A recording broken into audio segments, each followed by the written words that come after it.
네, 들어오세요. 기본서 한번 잠깐 볼게요. 권리 의무, 법률관계와 권리 의무 거기 보시면 지금 우리가 배우고 있는 게 사인 간의 법률관계를 배울 거잖아요. 그래서 법률관계라고 하는 건 뭘로 나타나죠?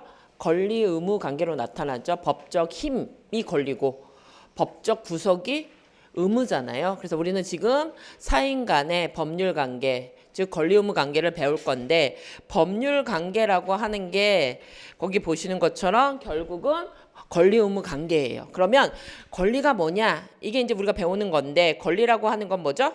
거기 27페이지에 있는 것처럼 권리는 뭐죠? 자기가 법률상 가지는 이익을 우리가 권리라고 얘기해요. 일단 개념 중요한 거예요. 개념 다시 확인하자는 거죠. 그렇기 때문에 권한은요. 권리 아니잖아요. 그럼 권한이 뭐니 했을 때 권한은 뭐라고요? 자기가 법적 힘이 있는 거예요? 그건 권리라면서요. 권한은요. 자기가 법적 힘을 갖는 게 아니라 뭐죠?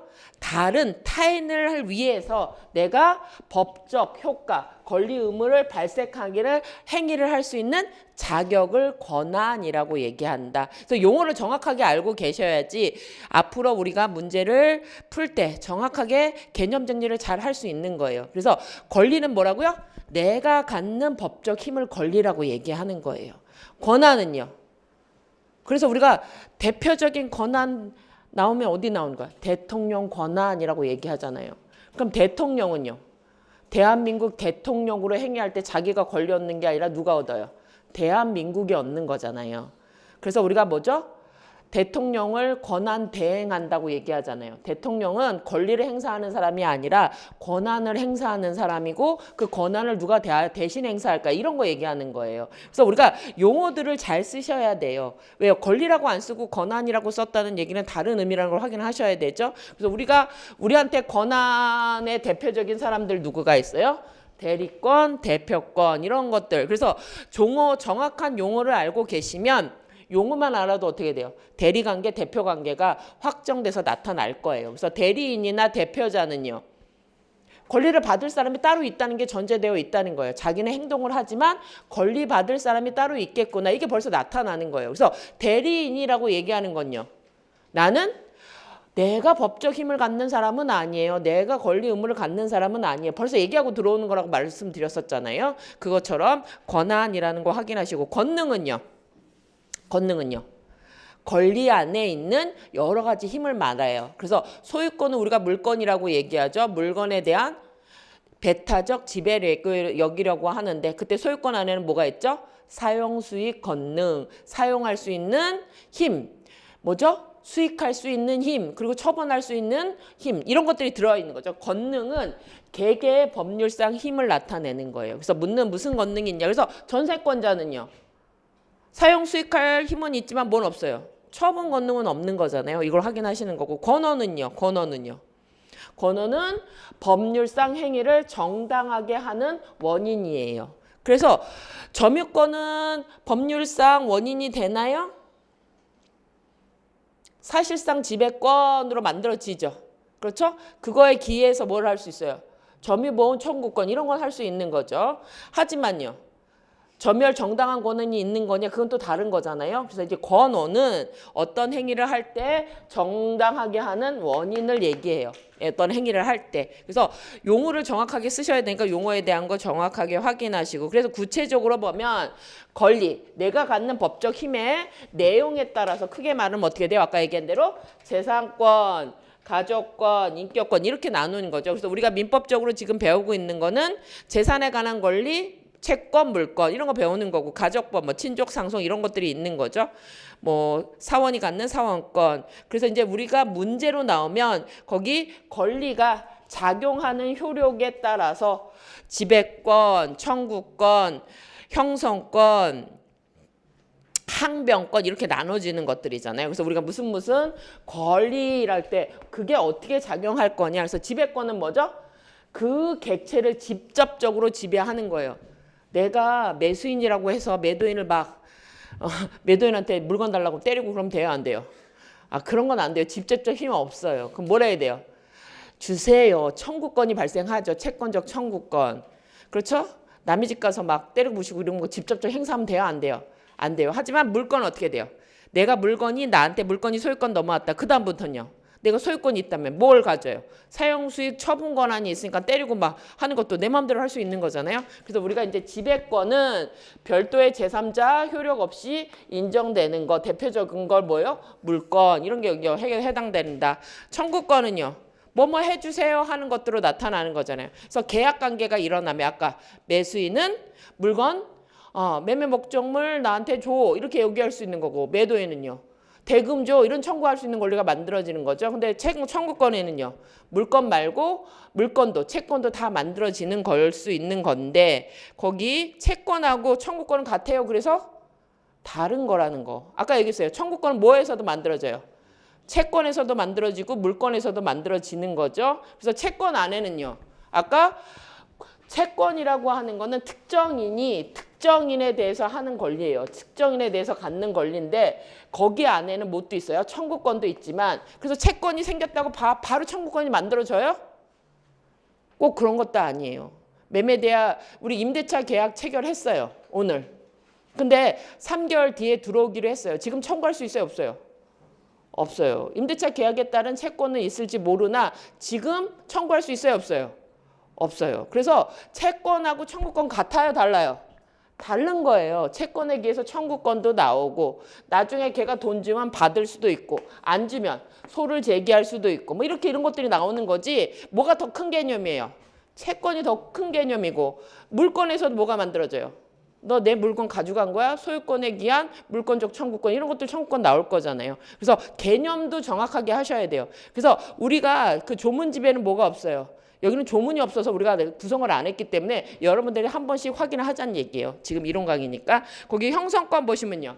문제는 여기서 많이 나오죠. 형성권 얘기해서 요게 이제 문제로 나오면 형성권에 관한 문제가 많이 나올 거예요. 형성권은 제일 중요한 게 뭐죠? 일방의 의사표시에 의해서 법률 관계가 형성되는 권리예요. 원래는 보통 어떻게 만들어져요? 법률행위는. 단독행위도 있지만 보통 어떻게 돼요? 계약하러 가잖아요. 우리 합의하러 가잖아요. 내 물건 막 남의 물건 갖고 오면 안 되잖아요. 내 마음대로. 그래서 보통은 계약으로 만들어지지만 이렇게 형성권은요. 그래서 보통은요. 잘 안 만들어져요. 특별히 법률에 규정된 경우에 만들어지는 거. 취소권, 동의권, 해제권 이거 다 어떻게 돼요?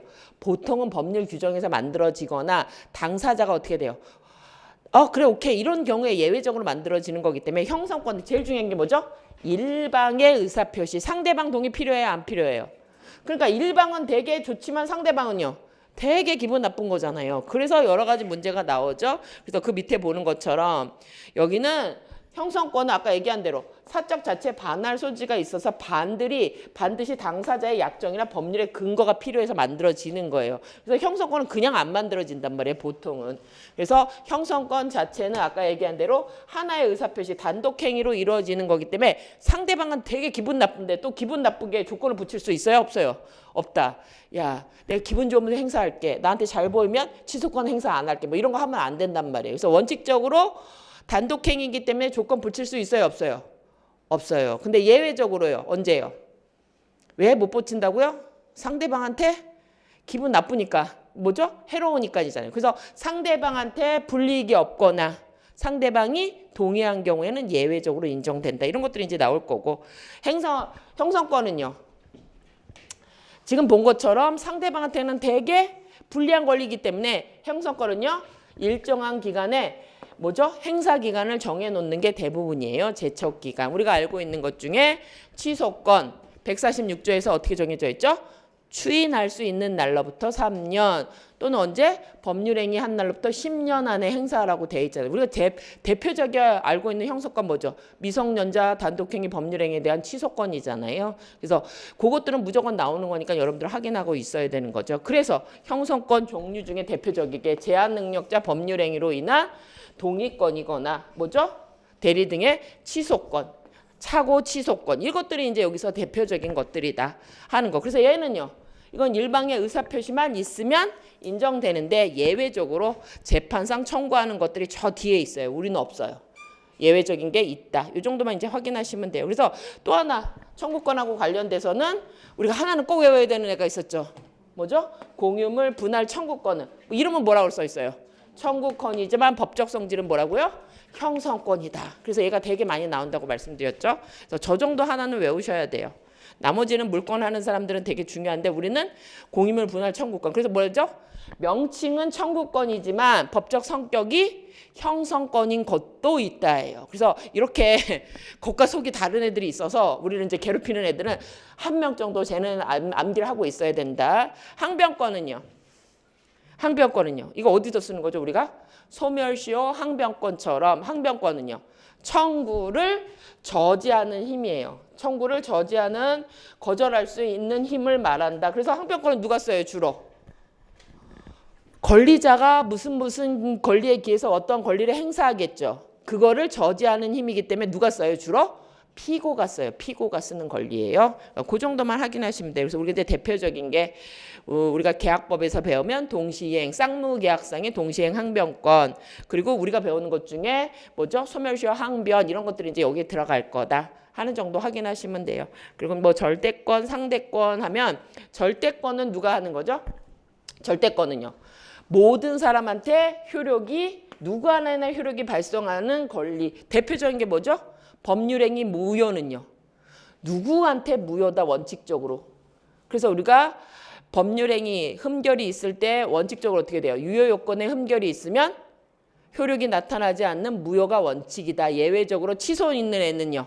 3가지밖에 없었잖아요. 미성년자 법률행위 취소, 뭐가 있었어요? 차고 취소, 사기 강박의 법률행위 취소 이렇게 있다 하는 정도. 그런데 상대권은 어디서 나타나요? 특정하는 인한테만 권리를 주장할 수 있는 거. 그래서 상대적 무효는 어디에만 나타난다? 의사 불일치에만 나타난다. 뭐 이런 요 정도 확인하시면 돼요. 그리고 주된 권리, 종된 권리 볼게요. 주된 권리는요. 주된 권리는 우리가 원래 목적으로 한 걸 얘기하는 거죠. 내가 취득하려고 하는 권리 관계. 종된 권리는요. 이때 그의 주된 권리에 부종해서 만들어지는 거. 대표적인 게 우리는 돈 빌리고 싶잖아요. 은행으로부터. 그래서 나는 돈 빌리고 싶은데 원본 채권. 그런데 이때 뭐죠? 상대방이 은행은요. 이때 그냥 안 빌려주고 이자 채권 이런 것들이 종된 권리로서 인정된다. 주종관계만 여러분들이 확인하실 수 있으면 돼요. 기대권은요. 기대권은요. 지금은 없지만 기대되는 권리예요. 대표적인 게 뭐죠? 정지조건부 법률행위죠. 합격하면 차줄게. 그래서 지금 달라고 할 수 있어요? 지금은 권리가 없지만 합격하면 요건이 갖춰지면 권리가 있는 것들 이런 것들을 이제 여러분들이 확인하시면 돼요. 그래서 이제 기본적으로 뭐 의무는 반대되는 거 확인하시고 넘어가셔서 권리 경합하고 충돌 거기 보면 여러분들 질문하실 때 경합과 충돌을 많이 헷갈려서 하세요. 충돌은 뭐죠? 충돌은 두 권리자가 부딪히는 걸 얘기해요. 경합은요. 권리자가 한 사람인데 권리가 여러 개 나한테 만들어진 거예요. 두 개의 주체부터 확인하셔야 돼요. 경합은요. 경합 보세요. 하나의 사실관계로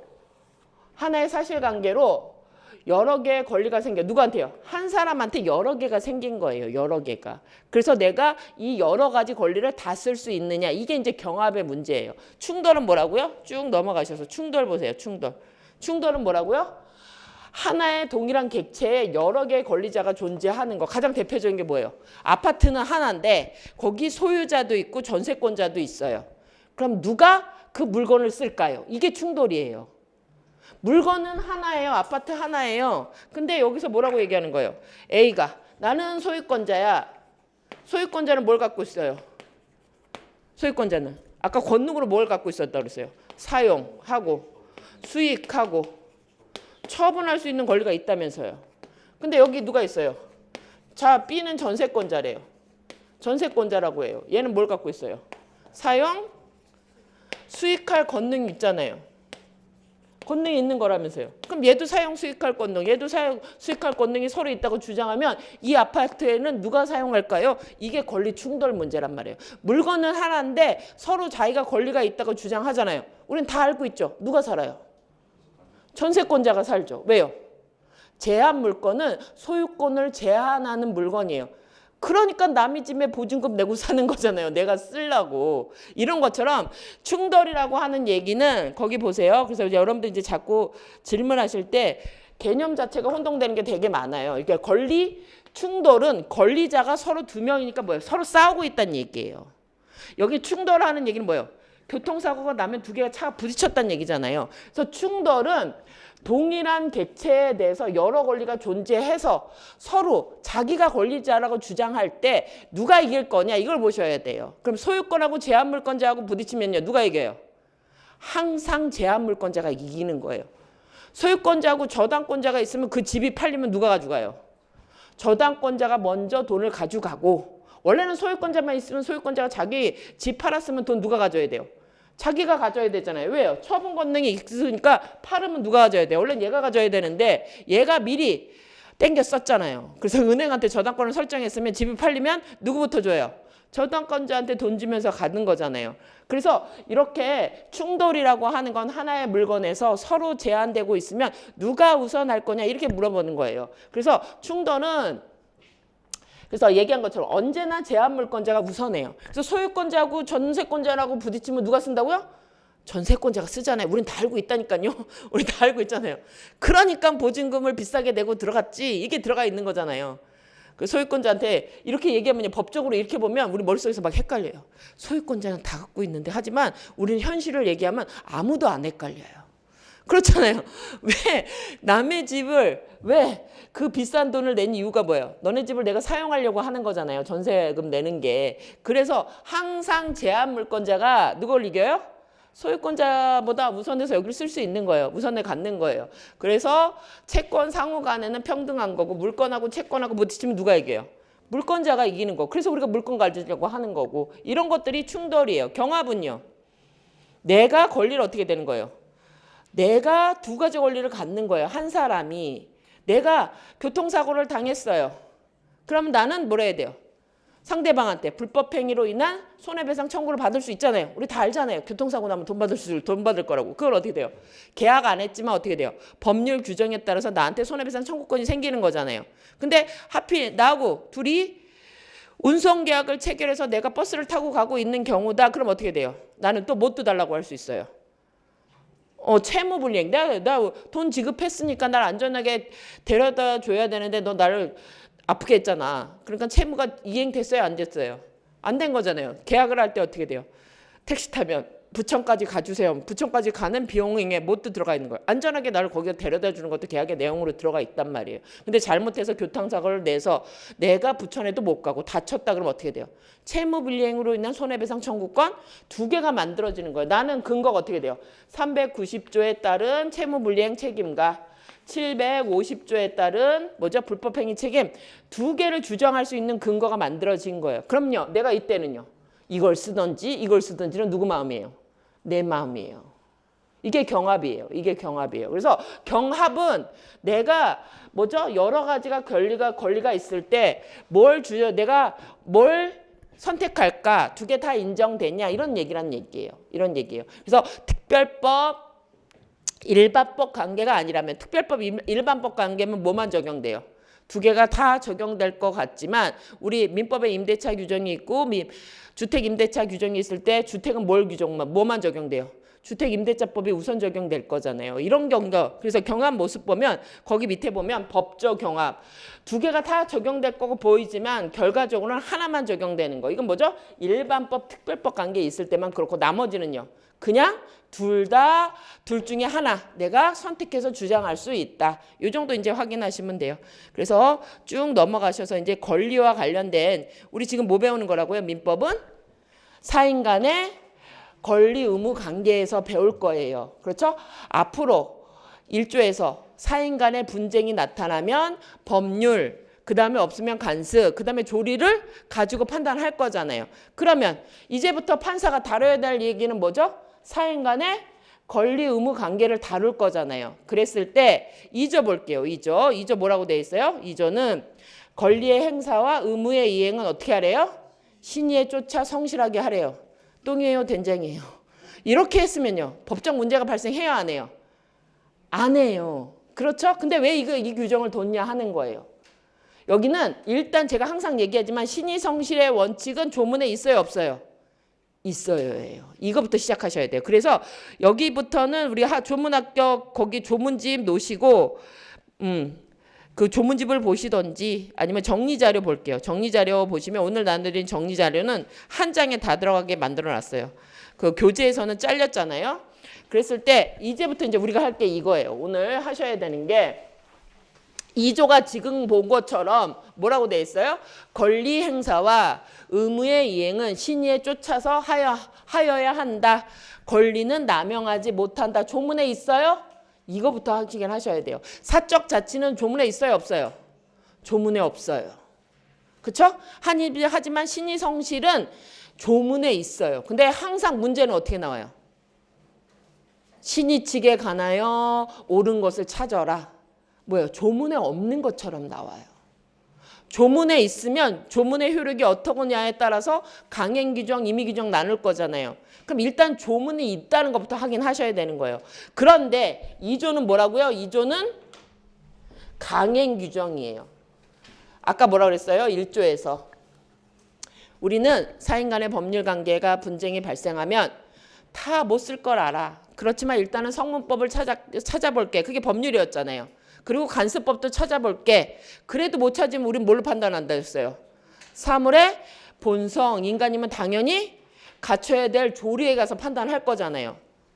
되게 창피한 거예요. 조리를 얘기했다는 건 판사가. 사실은 그거잖아요. 못 찾았다는 얘기잖아요. 그래서 대부분 못 찾. 근데 2조는 뭘 얘기하는 거예요? 지금부터 우리가 할 얘기는 다 뭐예요? 권리 의무 관계를 얘기할 거잖아요. 우리는 뭘 다룰 거라고요? 민법은 사인 간의 법률 관계, 권리 의무 관계를 다룰 거잖아요. 그러면 앞으로 다룰 얘기는 다 뭐예요?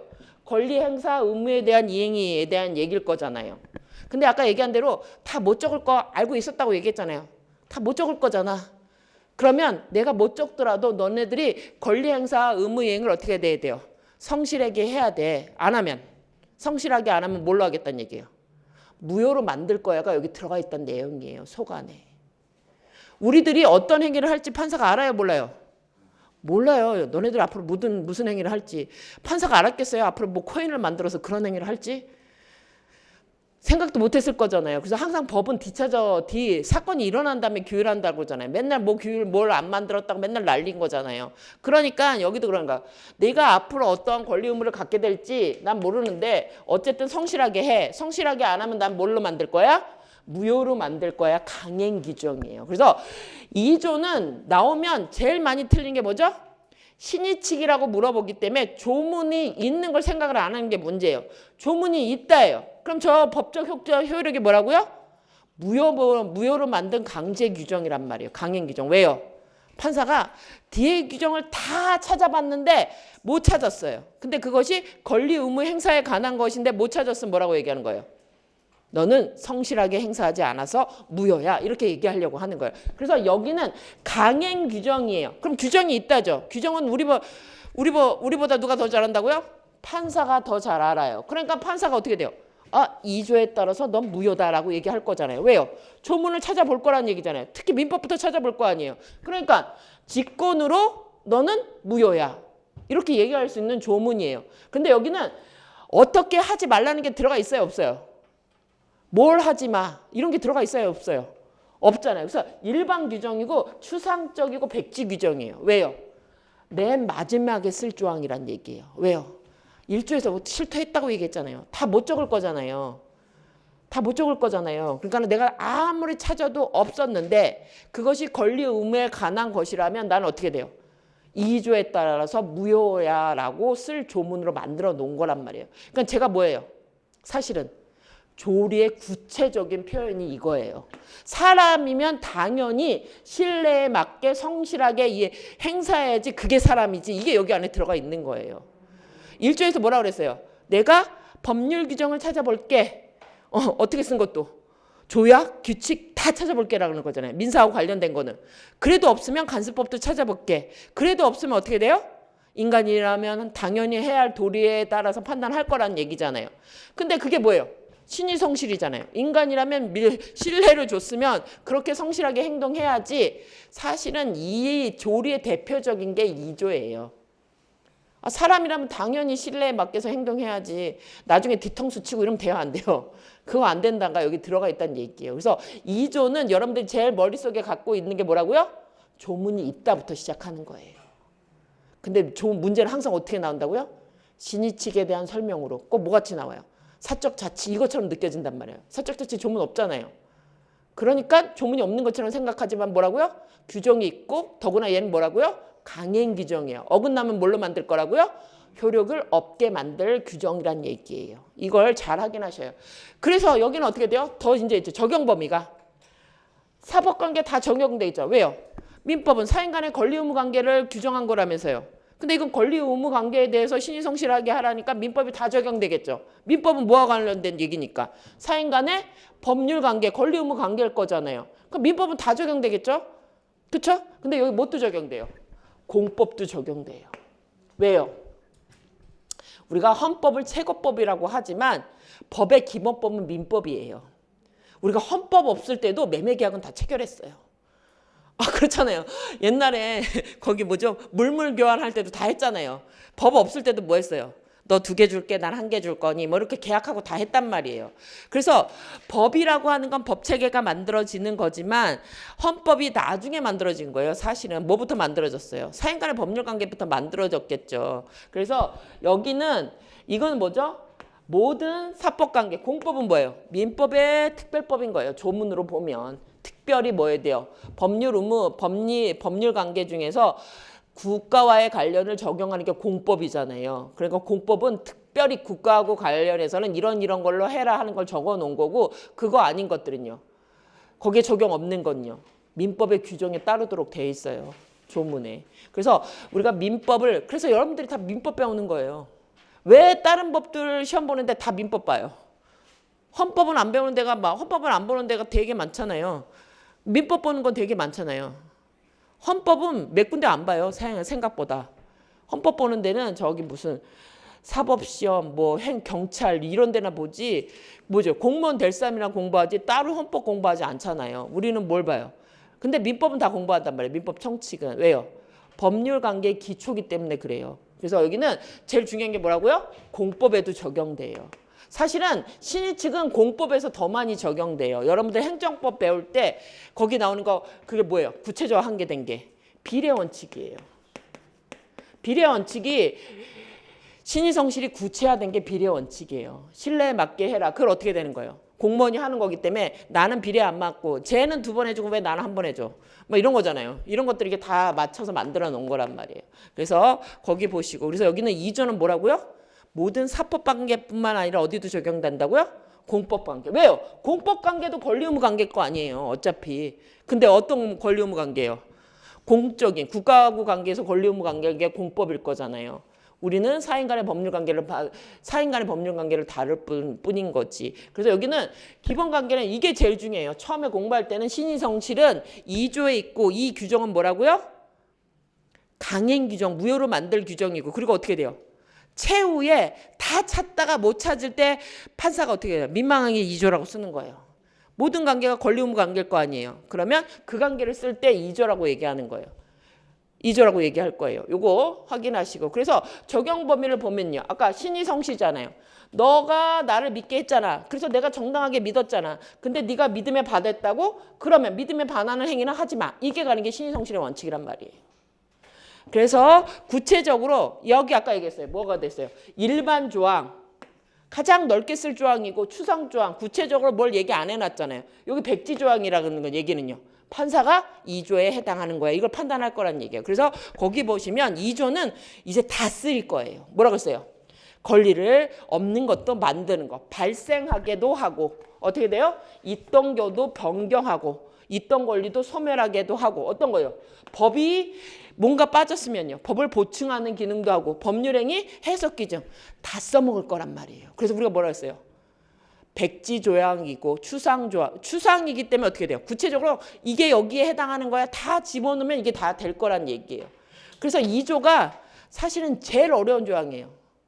왜요? 다 찾아봤는데 못 찾았잖아요. 그럼 판사가 뭐라고 써요?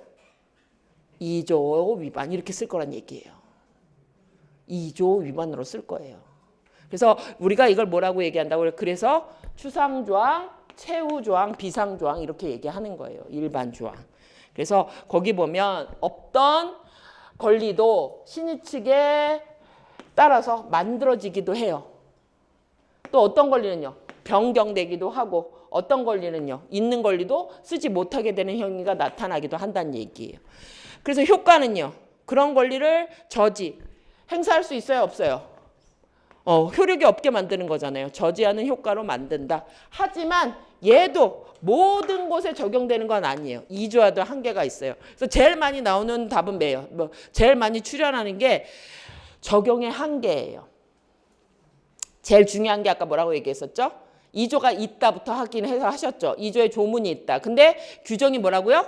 강행 규정이에요. 무효로 만드는 규정이잖아요. 근데 강행 규정 중 뭐라고 얘기했어요? 강행 규정인데 일반 강행 규정이에요. 그럼 특별 강행 규정이 있으면 우린 뭘 적용할 거예요? 특별한 강행 규정을 적용할 거잖아요. 그럼 뒤에 강행 규정이 나올 거예요. 그럼 우리는 2조 적용해요? 뭐부터 적용할 거예요? 특별 규정부터 적용할 거잖아요. 그래서 거기 보면 한계 보세요. 한계 보시면 민법이 기초되는 의사무능력, 제한능력자 제도는 민법이 뭐라고 그랬어요? 결단을 내려서 얘네들한테는요. 무조건 있던 권리를 취소하게 해줄 거고 의사무능력은 무효라고 할 거라고 얘기하는 거잖아요. 그러니까 이거는 신의칙에 위반돼서 너는 취소권 행사 못해. 할 수 있어요? 없어요? 못한다는 거예요. 한계가 있다는 거예요. 또 강행규정이라고 얘기하는 건요. 다른 강행규정이 되게 많이 나올 거예요. 앞으로. 그건 특별한 강행규정은요. 특별히 법이 만들었으니까 일반 규정 적용돼요? 안 돼요? 적용 안 된다. 그래서 특별히 근로기준법을 왜 만들어놨어요? 너네 둘이 합의한다고 하더라도 최소한 10,000원은 줘야 돼. 12,000원은 줘야 돼. 처음에 올 때 그랬어요. 사장님 밥만 먹여주면 돼요. 그래도 어떻게 돼요? 합의했다 하더라도. 근로기준법에 따르면 하루 시급 얼마 줘라. 이거는 강행 규정이니까 신의칙에 나중에 이제 걔가 뭐라고 얘기하는 거예요. 처음에 올 때는 사장님이 얘기했잖아요. 제가 밥만 먹여주면 된다고 얘기했어요. 그랬더니 얘가 뭐라고 얘기해요. 근로기준법에 하루 시간당 얼마를 줘야 된다면서요? 얘기하는 거죠. 그러면 사장님이 뭐라고 얘기했어요? 이런 신뢰 배은망덕한 놈을 봤나? 내가 처음에 올 때는 너 그냥 재워주고 밥 먹여주면 된다면서 그래서 신의칙에 위반돼서 무효라고 주장 못해요? 주장할 수 있다는 얘기예요. 그래서 이게 왜요? 얘가 특별 규정이고 신의칙은요. 일반 규정이잖아요. 아까 얘기했잖아요. 두 개가 같이 적용될 때 우리는 어떻게 된다고 그랬어요? 원래는 두 개 다 적용할 수 있지만 일반법, 특별법 관계면 뭐만 적용된다고 그랬어요? 특별법만 적용된다면서요. 그럼 뭐만 적용돼야 돼요? 둘 다 강행 규정일 때 특별한 근로기준법만 적용되니까 신식 적용돼야 안 돼요? 안 내야 된단 말이에요. 그래서 이건 2조는 어떻게 돼요? 뒤에를 다 찾아봤는데 없을 때 마지막에 쓰는 최후조항, 비상조항이란 말이에요. 특별히 규정이 있으면 판사가 뭐부터 적용해야 돼요? 근로기준법부터 적용해야지 민법부터 적용하는 거예요? 아니란 말이에요. 그래서 여기 한계가 있다는 거. 민법이 특별히 무효로 규정한 게 있으면 그거 적용해서 항상 무효를 주장할 수 있어야 되는 거지. 신의칙에 이 배영마트한 놈아 내가 그래서 취직시켜줬는데 이제 와서 나한테 돈 달란다고? 그 인정 안 된단 말이에요. 무조건 줘야 된다는 거예요. 근로기준법은 결정한 거니까. 그래서 그 판사가 2조를 적용한 거를 찾아봤더니 유형이 어떻게 나타나는 거예요? 요런 패턴, 4가지 패턴이 나타났다는 얘기예요. 판사가 2조에 따라서 판단한 거를 모아봤더니 이렇게 4가지 형태로 나타났다는 얘기예요. 거기 보는 거 모순행위 금지의 원칙, 실효의 원칙, 사정 변경의 원칙, 권리 남용의 원칙 이렇게 나타난 거예요. 2조에 적용해서 뭐죠? 무효다라고 주장한 거예요. 효력이 없다. 그래서 대표적인 게 모순행위 금지는요. 앞에다가 선행행위를 하고 그래서 상대방이 믿었는데 나중에 뭐죠? 안 받겠다고 했다가 그래서 믿었는데 나중에는요. 받겠다고 하면요. 모순, 앞에 거와 모순되는 뒤의 행위는 효력이 안 나타나게 하는 거. 그래서 대표적인 게 우리가 본 것 중에 뭐가 있었어요? 무권 대리라고 자기가 대리인이라고 행위를 했는데 자기 무권 대리라고 얘기 안 하고 대리인이라고 행위를 했는데 알고 봤더니 대리권이 없었잖아요. 그런데 나중에 자기가 본인을 승계했으면요. 이제 대리권이 아니라 자기가 권리가 있는 거잖아요. 그런데 자기가 원래 대리권이 없으니까 추인 거절하겠다고 하는 말은요. 할 수 있어요? 없어요? 없어요. 한 말이 뭐예요? 처음에. 자기는 대리권 있다고 하고서 대리행위를 한 거잖아요. 근데 나중에 대리권 없으니까 본인의 권리인 추인 거절권을 행사하겠다. 뭐죠? 대리권 없다고 얘기하는 거잖아요. 그래서 인정 안 된다. 이게 이제 대부분이에요. 이게 이제 기출 문제로 보면 얘가 제일 많이 나왔어요. 근데 최근 판례는 얘가 많아요. 뭐죠? 어디서? 은행에서 지금 돈을 누가? 임대인이 빌려주려고 하는 거예요. 빌리려고 하는 거예요. 그래서 어떻게 돼 있어요? 원래는 법률 관계가 갑하고 을하고 임대차 계약을 맺었어요. 그래서 얘는 뭘 갖췄어요? 대항력을 갖췄어요. 대항력을 어떻게 갖춰요? 주택임대차보호법상 인도받고 뭐 하면 돼요? 등록이나 전입신고를 하면 갖춰지는 거죠. 이 대항력이라고 하는 얘기는 뭐죠? 원래 채권자는 누구한테만 주장할 수 있어요? 얘한테 주장할 수 있는 거죠. 임대차 계약에 따른 채권이니까 특정인은 나하고 계약 맺은 임대인한테만 주장할 수 있는데 누구한테요? 여기 다른 이 임대주택과 관련해서 매매를 해서 여기 양수인이 들어왔다면 이 사람한테도 자기 권리를 주장할 수 있는 거죠. 근데 이것과 더불어서 또 뭐가 있죠? 플러스 확정일자를 받으면요. 일정한 경우에 우선 변제도 받을 수 있는 거죠. 그래서 여기는 보면 누가? 갑이 A은행과 뭐라는 거예요? 돈 빌리려고 해요. 1억. 예를 들어서 1억을 빌리려고 해요. 그럼 은행이 뭐라 한대요? 뭐라죠? 자기가 저당권을 설정하려고 하잖아요. 그냥 안 빌려주잖아요. 그래서 담보하려고 왜요? 앞에 선순위가 있으면요. 이거 팔아도 앞에 있는 사람 먼저 줘야 되잖아요. 얘한테 물어보러 가는 거예요. 왜요? 얘는 등기에 보여요? 안 보여요? 저당권자는 보여도 얘는 안 보이잖아요. 그러니까 은행이 1억을 빌려주면서 얘가 먼저 받아갈 보증금이 있으면 얘부터 먼저 가져가야 되는 거잖아요. 그래서 물어보는 거예요. 내가 은행이 전화를 했어요. 임차인한테. 너 봐줘갈 돈이 있니? 그랬더니 얘가 뭐라 그랬어요? 나는 무상으로 거주해요. 그러니까 뭐죠? 돈 안 받고 거주하는 거잖아요. 그러니까 나중에 나갈 때 쟤는 돈 받을 돈이 있어요? 없어요? 없어요. 그러면 자기는 선순위가 없으니까 1억을 빌려준 거죠. 그랬는데 나중에 뭐라 그러는 거예요? 난 대항력 있는 임차인이니까 더 살겠어요. 또는요. 내 보증금을 돌리도 이런 걸 하는 거죠. 그러니까 판사가 뭐라 그러는 거죠? 너가 앞에 한 말이 있잖아. 무상이잖아. 돈 받을 거 없다면서. 그러니까 얘는 돈 받을 수 있어요? 없어요? 달라고 하면 안 되지. 이렇게 되는 거예요. 그래서 앞에 한 말이 있으면 그 말과 모순되는 행위는요. 주장 못한다. 뭐가 있다고 하더라도. 권리가 있다고 하더라도. 얘는 주택임대차법상 대항력이 있으면 임대인 말고 다른 사람한테도 원래 대항할 수 있어야 되는 거잖아요. 자기가 그 기간 동안 더 살겠다거나 아니면요.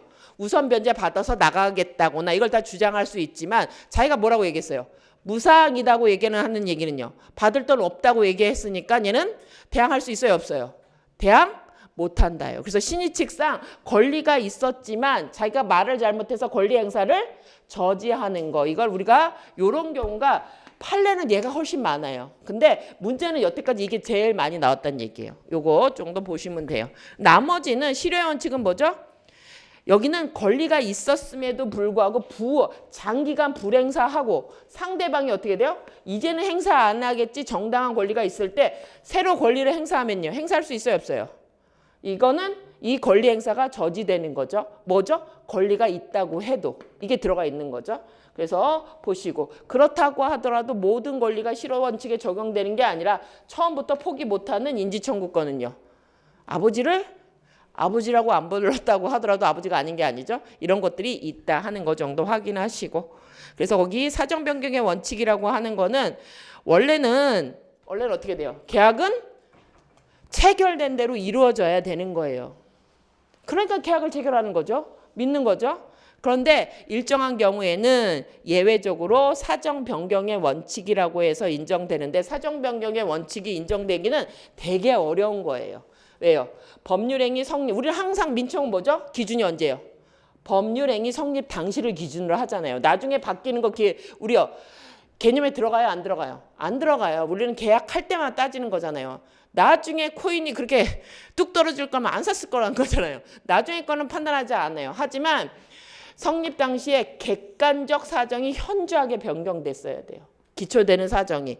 그리고 자기 잘못은 없어야 돼요. 그리고 아무도 예상 못했는데 그대로 두면 예외적으로 신의 측에 반할 수 있는 경우니까 잘 인정되겠어요? 안 인정되겠어요? 원칙적으로 잘 안 인정돼요. 사정 변경의 원칙은. 그래서 요건이 되게 까다로워요. 요거. 그래서 우리가 판례가 인정하는 것도 보면 이사가 부득이하게 자기가 회사 채무에 대해서 뭐죠? 여기 중요한 게 계속적 보증을 한 경우 예외적으로 해지가 인정되는 거예요. 그래서 여기는 특정 채무 나왔으면 해지 인정돼요? 안 돼요? 안 돼요. 그거 확인하시면 되고 거기 권리 남용은요. 남용이 들어가면요. 앞에는요. 권리는 있다예요. 권리 없는 사람이 남용할 수 있어요? 남용은 있는데 넘어서 쓰는 걸 말하는 거예요. 그럼 권리가 있지만 넘어서 쓰지는 말라는 얘기예요. 왜요? 권리 있으면 그걸 써야지 권리 아니에요? 그래서 여기는 일단 제일 중요한 게 뭐냐면 권리 남용, 대표권 남용, 대리권 남용 나오면 뭐부터 시작하는 거예요? 권리는 있다, 대리권 있다, 대표권 있다부터 시작하는 거예요. 그럼 어떻게 돼요? 행사할 수 있어야 되는 거잖아요. 행사할 수 있는 거예요. 근데 왜 못 쓰게 해요? 권리는 아까 뭐라고 했어요? 자기의 법적 힘이라고 얘기했잖아요.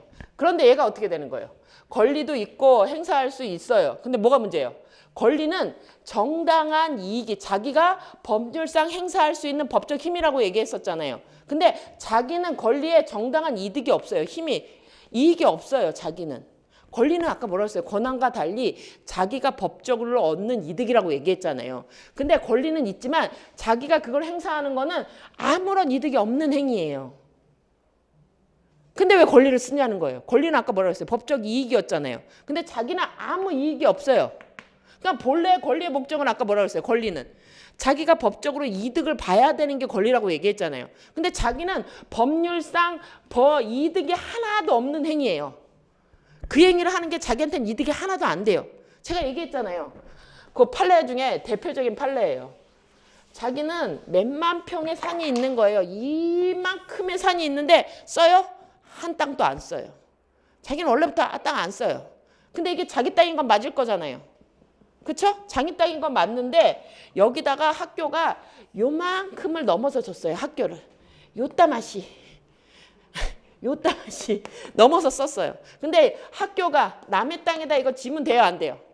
안 되는 거예요. 여기다 지면 안 돼요. 이거 누구 거예요? 이게 여기 100만 평이 있다고 해서 이게 누구 건 거? 갑 거는 맞아요. 그러니까 권리가 있죠. 왜 내 땅에서 나가 부셔 할 권리는 있는 거잖아요. 근데 얘는 이거를 자기한테는 뿌기든 안 뿌기든 법적 이익이 하나도 없는 거예요. 자기는 원래 안 쓰니까. 그런데 이걸 뿌기면요. 일단 학교는 문을 닫겠죠. 저거 뿌기면 시끄럽고 학생들 공부할 수 있겠어요? 그랬을 때 뭐라고 얘기하는 거예요? 이렇게 자기는 이득이 1도 없는데 권리는 어떻게 된다고 했어요? 자기가 갖는 법적 이익이었잖아요. 자기는 1도 없는데 나쁜 놈 이거죠. 내가 못 쓰더라도 너도 못 써야 돼. 해를 가하려는 이거 주관적 목적이 있다면 권리 자체가 소멸하는 건 아니에요. 자기 권리는 맞아요. 자기 땅인 건 맞는데 뭐라는 거죠? 이때 권리 자체가 소멸하는 게 아니라 뭐죠? 이 행사, 어떤 행사예요? 내 소유권에 기한 철거 청구할 수 있어요? 그건 하지 말라는 거예요. 네 소유권은 맞아. 하지만 뭘 하지 마? 철거는 하지 마. 그리고서 뭘 할 수 있다고 해요? 그냥 돈을 받아. 넌 어차피 안 쓸 거잖아. 돈이라도 생기고. 이게 들어가 있다는 거예요. 권리 남용은 일단 전제가 뭐라고요? 권리가 있어요. 그러니까 걔가 권리 행사하는 걸 원래는 어떻게 돼요? 적법해야 되는 건데 문제는 뭐예요? 자기한테는 이득이 0도 없다예요. 그런데 다른 사람한테는요. 피해가 대빵 많은 거예요. 그런 경우라면 너는 그 행사는 하지 마. 하지만 뭘로 줄게? 돈으로 줄게. 이건 가능한 거예요. 그래서 권리가 소멸해요? 권리는 소멸 안 하고 뭐가 없어져요? 행사만 못하게 하는 걸 말한다는 거예요. 행사만 못하게 하는다. 그래서 권리 남용은 대표권 남용이든 대리권 남용이든 대리권 남용했다, 대표권 남용했다고 해서 대리권이 없어져요? 없어지지는 않는다는 얘기예요. 그 행위만 못하게 된다는 거예요. 그것만 이제 확인하시면 돼요. 그래서 이게 이제 2조하고 관련된 건 요 표현하면 보시면 가해요. 근데 여기서 이제 판례만 여러분들이 한두 개 확인하시면 돼요. 그래서 나온 거 볼게요. 이것만 보고 쉽시다. 그래서 보시면 그 조문집 15페이지 볼게요. 15페이지 보시면 그래서 일단은 2조가 있다는 걸 확인하신 게 제일 중요해요. 2조가 뭐라고요? 권리행사 의무의 이행은 신의에 쫓아 성실히 하여야 하고 2항에서요. 권리는 있어도 어떻게 하면 안 돼요? 남용 넘어서 쓰면 안 된다. 1번 볼게요. 1번. 신의 측이란 법률관계의 당사자는 상대방 이익을 고려하여 형평에 어긋나거나 신의를 저버리는 내용 또는 방법으로 권리를 행사하거나 의무를 이행하여서는 안 된다는 추상적 규범을 말한다. 그래서 여기는 제일 중요한 게 뭐죠? 이거죠? 추상적 규범이고 나머지는요 그냥 설명한 거죠. 그래서 그거 확인하시고 2번 신의 측에 관한 2조는 강행 규정이므로 이게 동그라미예요. 제일 중요해요. 2조 조문이 있고 여기 제일 중요한 거예요. 신의 측은 그냥 원칙이 아니라 2조가 있고 그게 뭐라고요? 강행 규정이에요. 그래서 조문이 있으면 누가 더 잘 알아요? 판사가 더 잘 알게 알아서 직권으로 판단할 수 있다요. 저거 내용대로 그대로 확인하셔야 돼요. 이 신의 측은 2조가 있고 강행 중의 규정이고 규정이 있으면 누가? 우리보다 판사가 더 잘한다. 그러니까 직권으로 판단할 수 있다. 계속 나오잖아요. 계속 나와요. 그래서 3번 볼게요. 3번 신의 측 위반에 대해서 변론주의 원칙이 적용되느냐? 적용돼요? 변론주의는 뭐라고 그랬어요? 당사자가 주장하는 것만 판단해 주겠다는 얘기잖아요. 근데 법률 규정은 누가 더 잘한다고요? 판사가 더 잘 알기 때문에 자기가 적용되는지 변론주의 적용돼요? 안 되고 직권으로 판단할 수 있다. 이렇게 보시는 거고. 5번 볼게요. 무권대리인이 본인을 단독 상속한 경우 본인의 지위에서 추인을 거절한다. 본인은 왜 추인을 거절하는 거예요? 나는 쟤한테 대리권 준 적이 없어. 그러니까 나한테 효력 주장하지 마. 이거 얘기하는 거잖아요. 근데 그 자리에 누가 오는 거예요? 본인 자리에. 상속을 하니까 여기 누가 돼요? 무권대리인이 올 거잖아요. 무권대리인. 그러니까 무권대리인이 뭐라고 얘기하는 거예요? 자기는 대리권이라고 있다고 얘기한 다음에 대리권 없다고 말하는 거니까 어떻게 돼요? 앞말하고 뒷말하니 다른 거죠. 그래서 모순행위 금지에 따라서 신의 측 위반인이기 때문에 주장할 수 없다. 그게 이제 모순행위 금지와 관련된 게 4번이고 5번은요. 아까 얘기한 대로 성립에 기초가 되지 않는 사정에 현저한 변경이 되어 당사자가 계약 목적을 달성할 수 없는 경우에 특별한 사정이 없는 한 신의 성실의 원칙상 계약을 해지할 수 있느냐. 아까 어떻게 된다고 그랬어요? 우리는 항상 언제만 갖고 판단해요. 계약 체결할 때. 법률행위 당시를 기준으로 판단할 거잖아요. 그런데 법률행위 당시에 기초되는 사정이 객관적으로 그것도 어떻게 해요? 현저히 변경될 때만 인정되는데 여기는 뭐예요? 기초되지 않은 사정이에요. 그럼 변경돼도요? 인정돼요? 안 돼요? 안 된다. 이거 사정 변경의 원칙과 관련해서는 기준이 항상 언제라고요? 우리는 민총은 법률행위 당시예요. 그 유의 사정을 우리가 알아요? 몰라요? 몰라요. 그런데 어떻게 돼요? 나중에 내가 처음에 계약할 때 사정이 어떻게 돼요? 그냥 바뀌면 안 돼요. 난 그때는 돈 있었는데 지금 돈 없는데 그건 주관적 사정이에요. 객관적 사정이 어떻게 돼요? 그냥 변경 아니고 현저하게 변경된대. 그래서 우리가 사정 변경의 원칙 주변에서 인정되는 거 본 적이 없어요. 거의. 본 적이 거의 없어요. 거의 없어요. 조문에 있는 거 말고 자꾸 보통은 사정 변경 원칙 잘 안 인정 안 된단 말이에요. 그거 잘 보시고. 그래서 6번 보시면 계약 체결 후 9년이 지났고 시가가 올랐다는 사정만으로 계약을 해지할 만한 사정 변경이 있다고 볼 수 있어요? 계약에 체결된 과정에 객관적 사정 바뀐 게 있어요? 시가가 올랐다. 우리도 바꾸고 싶네요. 그렇죠? 그래서 이건 안 돼요. 그래서 보시면 확인하시고 그래서 거기 보면 그리고 7번 사정 변경의 해지권을 취득하기 위해서는 당사자는 뭐가 없어야 돼요? 잘못이 하나도 없어야 되는데 객관적 사정이 변경됐을 때 인정되니까 자기 잘못으로 고의가실로 문제가 생겼다? 그럼 자기 책임이에요. 그래서 이거 인정되지 않는다. 이것도 잘 확인하시고 사정 변경은 잘 안 인정된다고 얘기했었죠. 그래서 8번 보시면 회사로 이사로 재직하면서 보증 당시 그 채무액과 변제기가 여기 제일 중요한 게 뭐예요? 특정, 확정이에요. 딱 정해진 거예요. 1억, 10억 딱 정해졌어요. 그럼 시간 지났다고 변경됐어요? 안 변경돼요. 아까 계속적 보증은 어떻게 돼요? 나는 1억인 줄 알았는데 갑자기 100억으로 늘고 이게 문제가 되는 거잖아요. 나는 몰랐던 게. 근데 여기는 어떻게 돼요? 처음부터 액수가 안 변해요. 내가 처음에 이사였을 때 재직할 때도 1억이에요. 이사를 그만둬도요. 1억이에요. 변경된 게 있어요, 없어요? 나는 갚아야 될 돈은 그냥 정해져 있으면요. 사정 변경의 원칙 적용돼요, 안 돼요?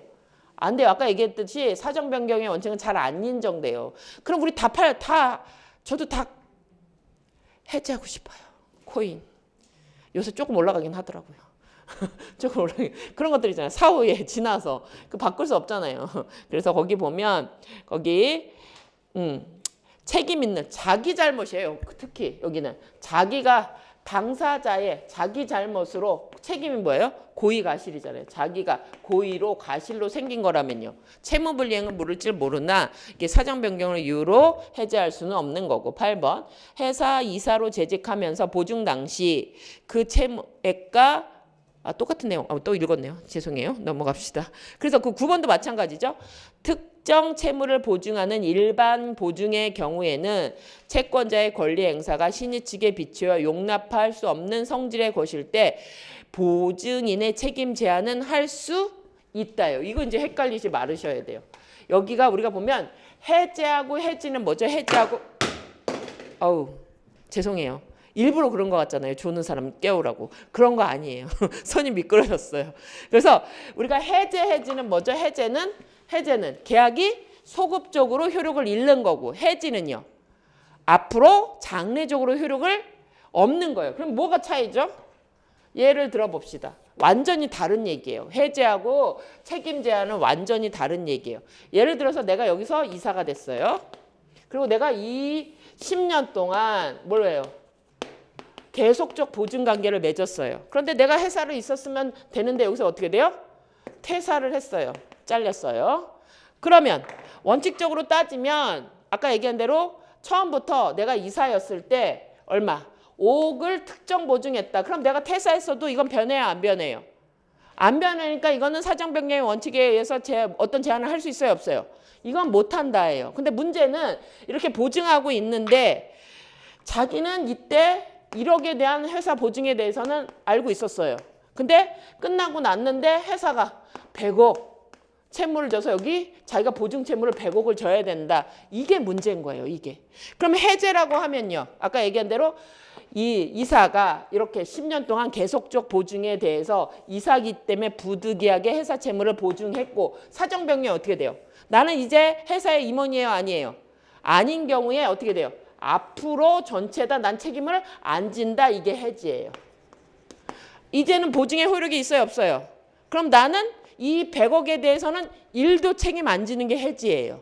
책임 제한은 뭐죠? 책임 제한은 100을 져야 돼요. 나는 100억을 져야 된단 말이에요. 책임 제한은 어떻게 돼요? 100억을 해제가 안 되는 거예요. 해제가 안 됐어요. 아까 얘기했잖아요. 이렇게 확정적 보증이거나 이런 예외적인 경우가 아니면 얘는 어떻게 돼요? 100억을 줘야 되는 거잖아요. 처음부터. 아까 이거 볼게요. 여기 보면 특정 보증은 아까 얘기한 대로 어떻게 돼요? 원래는 얘는 해제는 안 된다고 그랬잖아요. 그럼 예를 들어서 이 5억이 얘가 이렇게 퇴직했다고 5억에 대한 채무가 면제돼요? 그건 아니라면서요. 그냥 5억은 해제 안 되고 그대로 쭉 남는 거잖아요. 처음에도 5억이었으면 내가 확정된 보증 5억을 줬으면 얘는 어떻게 돼요? 이게 계속적 보증이 아니라 처음부터 이사였을 때 나는 계속적 보증이 아니라 내가 이사였을 때 그냥 5억을 딱 요것만 딱 보증을 지은 거예요. 그래서 내가 퇴사를 했어요. 그러면 이 채무는요. 그냥 쭉 가는 거예요. 내가 부담해야 되는 거예요. 바뀌어요, 안 바뀌어요? 안 바뀌어요. 근데 내가 퇴사했으니까 야, 저 5억 내가 다 하는 건 좀 그렇지 않아? 좀 깎아줘야 되는 거 아니야? 야, 1,000만 원만 깎아줘. 이게 책임 제한이에요. 나하고 내가 지금처럼 이사가 아니니까 돈 못 벌잖아. 그러니까 조금만 깎아주면 안 돼? 이게 책임 제한이에요. 내가 책임은 있지만 상태가 옛날하고 같지 않잖아. 그러니까 좀 줄여주면 안 되겠니? 이게 책임 제한이란 말이에요. 해제가 되면 나는 이 100억에 대해서는 아까 책임졌어요? 안 졌어요? 계속적 보증이면 원래는 어떻게 돼요? 난 10년 동안 회사가 지는 책임을 다 져야 되는 거잖아요. 근데 퇴사했으니까 근데 왜 한 거예요? 내가 회사의 이사니까 부득이하게 어쩔 수 없이 10년 동안 채무를 지기로 계속적 보증을 했는데 부득이하게 퇴사를 해서 난 이제 회사 임원이 아니니까 앞으로 지는 거는 빼주세요. 이게 해지예요. 앞으로는 이 보증계약이 효력이 있어요? 없어요? 없으니까 하나도 안 지는 거예요. 이게. 그래서 해지는 내가 이 퇴사 이후에 채무를 져야 안 져요? 하나도 안 지는 거예요. 근데 특정 보증은 아까 뭐라 그랬어요? 퇴사를 했건 안 했건 나는 무조건 5억을 지는 거잖아요. 그러니까 5억은 무조건 내가 갖고 있는 거예요. 퇴사를 해도 내가 책임 내 범위 안에 보증 책임을 져야 되는 거예요. 근데 얘가 막 우는 거죠. 야, 나 이제 돈도 못 벌어. 그리고 회사에 일도 없잖아. 그러니까 날 좀 깎아주면 안 돼? 인간이 그러면 안 되지. 그랬을 때 인정하는 걸 우리가 뭐라고 해요?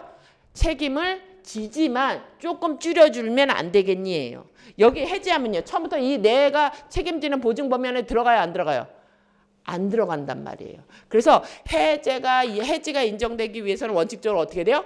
계속적 보증이고 요건이 어떻게 돼요? 이사기 때문에 어쩔 수 없이 졌는데 나는 지금 이사예요? 아니에요? 아니니까 저거는 빼달라고 하는 게 해지예요. 하지만 보증 책임의 제한은요. 보증 책임은 내가 지는 건데 지금 난 이사도 아니고 돈도 없잖아. 조금은 깎아주면 안 돼? 1,000만 원이라도 막 이런 거 하는 게 책임 제한이란 말이에요. 그래서 요거는 완전히 다른 거예요.